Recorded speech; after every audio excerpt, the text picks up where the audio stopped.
First of all, let me address a few questions stemming from last week's episode. Stemming, plants, poison ivy, get it? A plant joke? See, that is better writing than you're going to get out of any of these morons that work on this abortion of a show. But I digress. I stated that Mary would be a facsimile of poison ivy, and in return I heard, actually, they cast Bridget Reaglan's poison ivy? Well, guess what?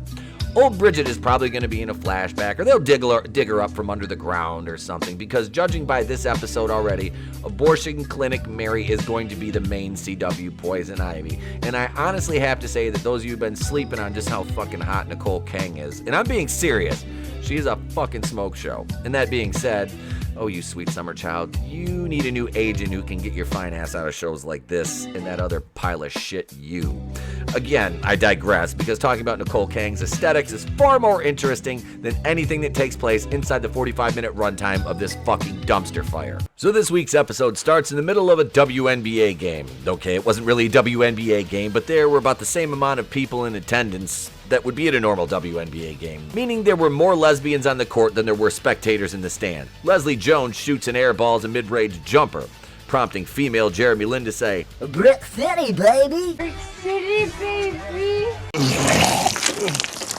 which is a former basketball player is insulting as fuck, because it was an air ball, not a fucking brick.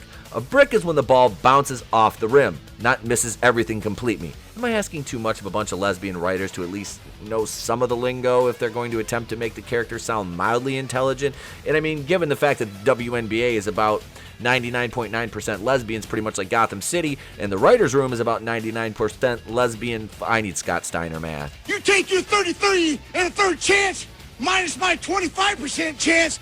Back to the opening scene. And for those of you who regularly watch these reviews, I'm less than 1 minute into the episode, and already this is my third paragraph of dialogue, because this show is maddening. Boom! Not that madden.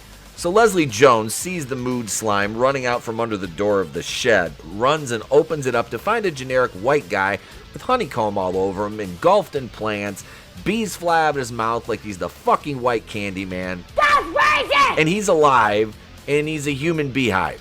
Fuck me, right? Oh, Jesus. Why? Why already?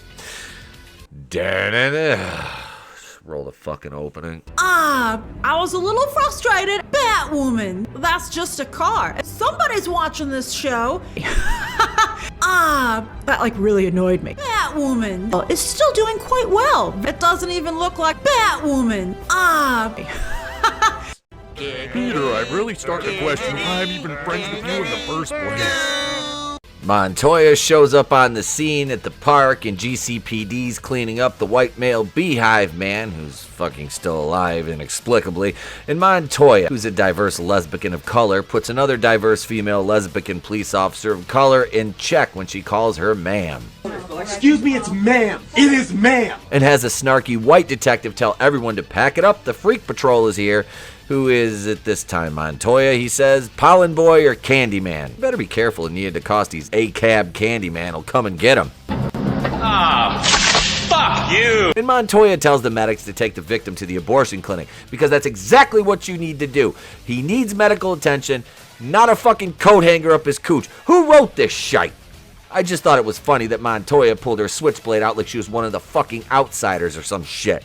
Stay gold, pony boy. Montoya also finds his phone and says, call the commissioner and tell him all hands on deck, because it's about to get ugly. Uglier than the writing? Montoya's going over pictures with Ryan and Alice, who are bickering back and forth over who's the bigger lesbian, and they surmise that Poison Ivy has found a new host who's probably responsible for this incident. Holy shit, these two are Mensa members. And the dead vine has infected this new host. And Ryan, in a brilliant piece of dialogue, says to Alice, Why aren't you telling me what you're not telling me? You lost me on the double negative. Ryan is a fucking retard. And now she's mad because she doesn't do grammar well either. Caroline Dries, just to let you know, you're a fucking idiot too. Ryan is going to use Bruce Wayne's computer to crack the generic white victim's passcode on his phone. When Montoya says she sent the stale, pale male white victim to Mary's abortion clinic, Alice sounds shocked and tells Montoya that Mary's the perfect person to handle this case. But that's not the case here. Back at the lesbian clubhouse, Sophie is eating Chinese food and still trying to track the White Men Black Glove Society. And Sophie's also an unemployed lech at the moment, so she tells Ryan that It's just you and me, Crispy Joe's wontons. then they start to argue like an old married couple, but the lesbian version wearing Birkenstocks and plaid flannels, because Sophie doesn't believe that Ryan's mom, Jada Jett, the CEO of Strong Independent Black Woman Who Don't Need No Man Industries, wasn't behind what happened to Sophie's sister, Jordan Moore. This is hilarious that these two morons are fighting over this, because Sophie tells Ryan that 3 of Jordan's friends died because Jada, which doesn't matter because they were activists, so fuck them, they're worthless, just like communists. Lesbian drama continues as the lovers quarrel between the non-couple over a mom that Ryan hated 2 episodes ago breaks up the scissoring party. Scissor me timber! At the abortion clinic, as Alice looks over the stale, pale, honey-filled white man, she kind of licks some honey out of his ear and asks Mary where's there's some more of it. She put it in a jar. And there's an ass load of plants in the clinic now, and she's questioning Mary about who would do this to someone, knowing full well it was Mary in the first place. And Alice just comes right out and tells her she thinks she's to blame. Alice also tells Mary, you turned your clinic into Jumanji, and the poison ivy rash on your arm is huge. Mary wakes up generic white guy and says she's gonna take care of him, but he acts all scared and responds, take care of me, you did this to me. What was I saying about Mary being proxy poison ivy? Yeah, I was fucking right, and I hate that I was, but they'll use Bridget Regan in a couple scenes eventually, but not this week. Oh yeah, where's Black Joker, by the way? You've got to do better. So we're at the lesbian clubhouses having a bat team meeting, and Mary comes out. Is not gay? She says, I'm not gay. Wait, you're coming out? I'm not. Son of a... I'm poison ivy. Well, And it's fucking ridiculously cringeworthy. Ryan sounds disappointed that Mary's not one of The lesbian!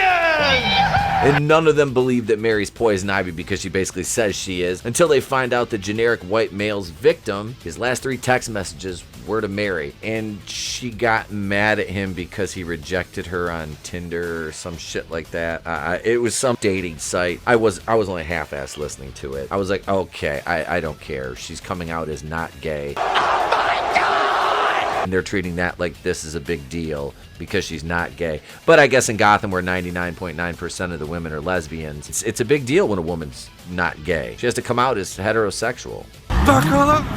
Mary handcuffs herself to the computer because that'll stop her evil plant-based non-lesbian organic rage. And she handcuffs herself, and there we fucking are. Mary, not gay, handcuffed to a computer in the lesbian clubhouse.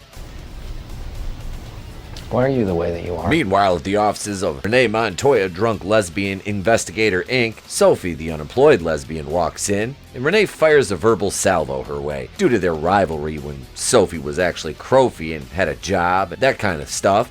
She says, At least I have a job. That's true. so the two of them just scissor. Oh, this is hot scissoring. No, they don't scissor yet, but we'll talk about vaginal friction later on, because we all know Sophie's kind of a slut this season because she doesn't have much to do other than fuck. She asks Montoya about the Black Glove Society, and Renee tells her to thank her lucky stars that Jordan isn't dead. But would that really be so bad?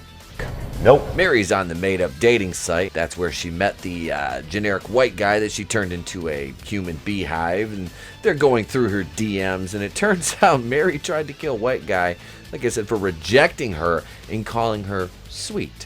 Alice remarks that, so you suffocated him with honey. I think I want to date Poison Ivy, Mary. Ladies and gentlemen, you know what time it is. Strike up the band. Call your family because it's The lesbian! Well, it stands to reason because Alice hasn't had her pipes cleaned since hench lesbian Tatiana killed non-threatening emasculated black ocean man. So why not turn lesbian and fuck Mary Poison Ivy? Mary can't remember shite. Cuck Fox says that Mary went to the hardware store and bought some potting soil and fertilizer and a watering can. Oh, and we get to see the Batmobile next. that's just a car. Batwoman goes to investigate what Mary did with her gardening supplies at the vacant lot they tracked her phone to the previous morning. Ryan is admonishing Alice for not telling her about Mary. And Alice asks Ryan, And how I figured it out is how the hell you didn't. and in this exact moment the writers knew they'd painted themselves into a corner, had nothing to do, so they're like, fuck it, make Ryan ignore Alice and act like she's crazy and Ryan's not a complete fucking moron.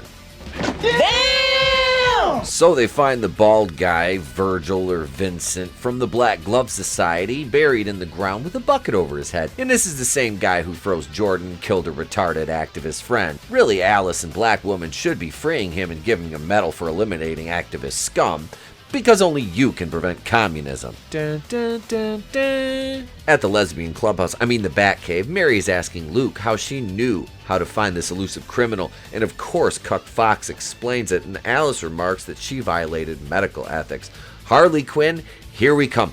Please, CW, you're gonna go full Black Joker. Please race swap Harley Quinn too. It'll be deliciously garbaged here. Alice and Ryan are arguing about keeping Sophie out of it. If you notice, Mary has her hair done like Uma Thurman did in the Batman and Robin movie. The Bat Team is trying to figure out what triggers Mary into turning generic white men into flowers. So Montoya comes to Wayne offices and grills Ryan about the recent disappearances and wants to see the victim. Meanwhile, in the Batcave, Alice tells the Poison Ivy and Montoya scissor story, HLA gift, and that Montoya sold Ivy out to Batman. Alice is trying to trigger Mary, and Luke tells her to stop. Montoya is telling Ryan how much she wants to stop another lesbian from becoming a gay plant, and completely outacts Ryan. Alice lets it slip that Sophie is with Virgil or whatever, the second generic white male victim of Poison Mary, who auspiciously has only claimed 2 victims and both of them are white males. Coincidence? Anyway, Batwoman goes to try to stop Crofty from making a big mistake and killing the killer who killed 3 of her sister Jordan's worthless commie friends and froze Jordan, who isn't a real person because she's a communist. So, she should be yeeted out of a helicopter.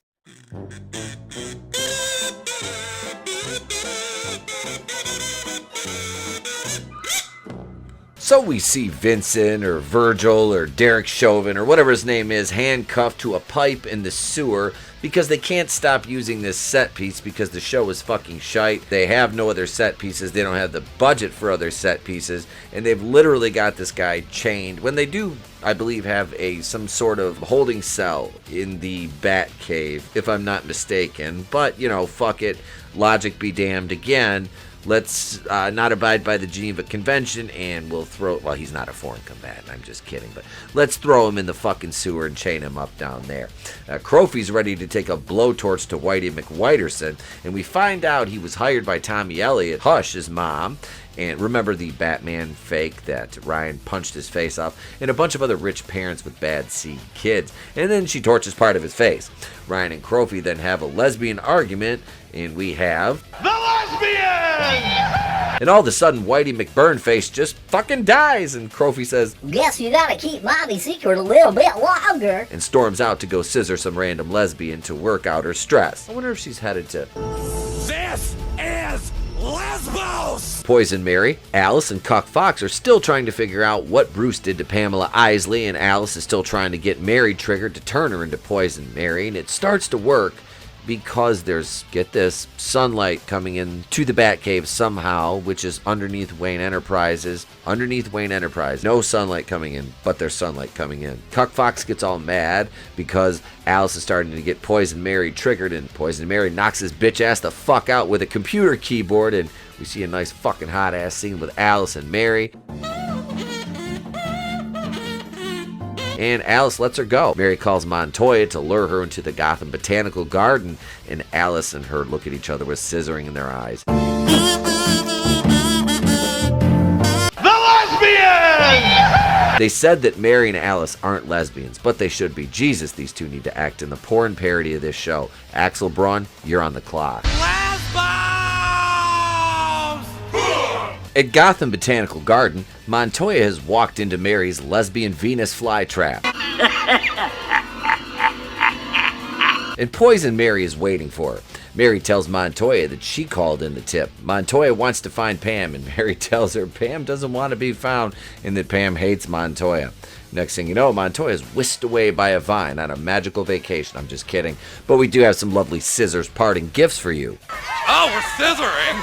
So Blackwoman and Cuckwing are getting ready to go stop Mary, and of course, Ryan questions Cuckwing's level of preparedness given the fact he's an undeniably weak and ineffectual dolt of a man, according to the writers here, because he's a black man and therefore must be emasculated and feminized and made to look weak next to the strong, independent black woman who don't need no man, Ryan Wilder. And she says to him, I thought you weren't ready to wear this suit. He says, I'm not ready to lose my Mary. So they jump in the bitch man mobile.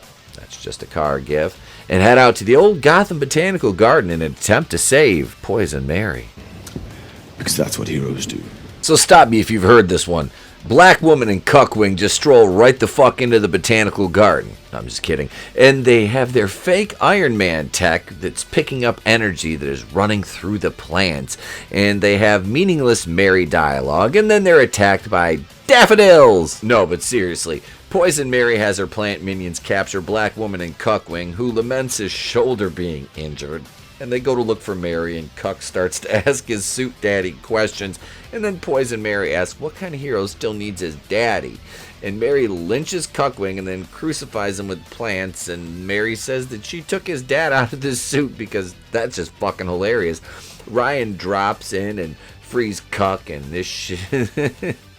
And this features some of the most shit CGI I've ever seen in this show. Mary then autistically screeches at Ryan about how she never pays attention to her, and she's basically just a needy bitch who wants attention. There's no underlying criminal scheme or plot, just good old-fashioned feelings disguised as a Dollar General knockoff of a Batman villain, because that's what this show is all about. Feelings, and Mary is feeling like she's ignored, like anybody gives a fuck anyway. The police arrive, and Poison Mary wraps Ryan up in vines and just walks right out of the Botanical Garden until Montoya rushes in, and then she takes an axe and hits one of the vines with it. Now, mind you, the vines are still wrapped around Ryan in her bulletproof suit, and the CGI in the scene is fucking horrible. I mean, worse than the parachute Ryan jumped out of the plane over Lesbican Island and Coriana back in season 2. And Montoya scolds Blackwoman and Cuckwing for turning Poison Mary loose on the city. Shut the fuck up, Donnie. Shut the fuck up, Donnie. Cuck Fox is out of the Cuckwing gimp suit. Bring out the gimp. Bring out the gimp gift. And he's trying to tighten his sling. And Ryan asks if Cuck needs a hand, and he responds he needs a Mary. A hand job from Mary? This man has no dick. Then, of course, they talk about feelings, and Cuck's torn rotator cuff, and they're whining about how they hurt Mary's feelings, and feelings this and feelings that, and we forget what the fuck we're even watching because our brains have turned to gelatin from this fucking garbage. Sophie is it. Day drinking because she's a fucking alcoholic without a job and really has nothing to do this season other than fuck bitches. Montoya comes in and says, hey yo, you want a scissor? And they do, because neither of them has had any vagina in a while. So fire up the band, get the lube ready, because it's The Lesbian!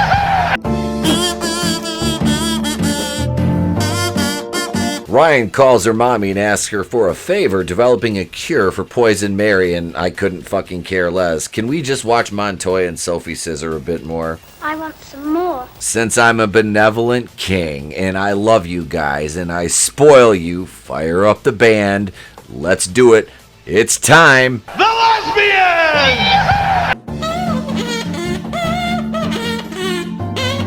We get Alice, and she's nursery rhyming it up with this episode's title and says, Mary, Mary, quite contrary, how does your garden grow? Alice and Mary are getting ready to go for a road trip, and that's it. It's over. Thank fucking God. I think Alice might have said something about the car she stole being electric, but I don't know. And I don't know how far she thinks she's going to go, because, I mean, unless the writers just said, fuck it. Alice still has the nanobots in her, so they can track her. I mean, this is a thing. We've seen the nanobots moving around under skin. Alice has been freaking out about it for the past couple episodes, but again, logic and reason be damned. This is the CW Batwoman writers room we're talking about. Showrunner Caroline Dries, who's dumber than a fucking brick and has about as much artistic talent as one, too. Peter, I'm really starting to question why I'm even friends with you in the first place. I'd be remiss if I didn't ask you to go over and check out our merch on our Teespring store: leggings, hoodies, t-shirts, tank tops, hats, tote bags. We've got everything for everybody, gift ideas. There's even stuff on there for the kids. That's right. Want the Going In Raw shirt? You got it. Want the Egyptian logo? You got it. Want the traditional Place to Be Reviews logo? You've got it. If you want to buy some merch, cool. If not, that's cool too. I still love you. Now, let's take this thing home, shall we? Now is the point in the video where I'll ask you to do us at the channel a favor. If today's the day that I've earned it, and you're so inclined, and you've enjoyed what you've seen, please press that subscribe button. And if today is indeed the day that you press the subscribe button, you should also click on the bell to turn on notifications so you're notified every time we upload a new video or go live here on the channel. Also, don't forget to slap that like button, and please opine in the comments section, as it helps us with those pesky algorithms. That's it. Until next time, my friends, I'm Temple Queen of the Place to Be Reviews. I've been here with all of yous, and if I don't see you, have a great day, a pleasant tomorrow, and I'll catch you on the next one. Remember, it's always better to burn out than fade away.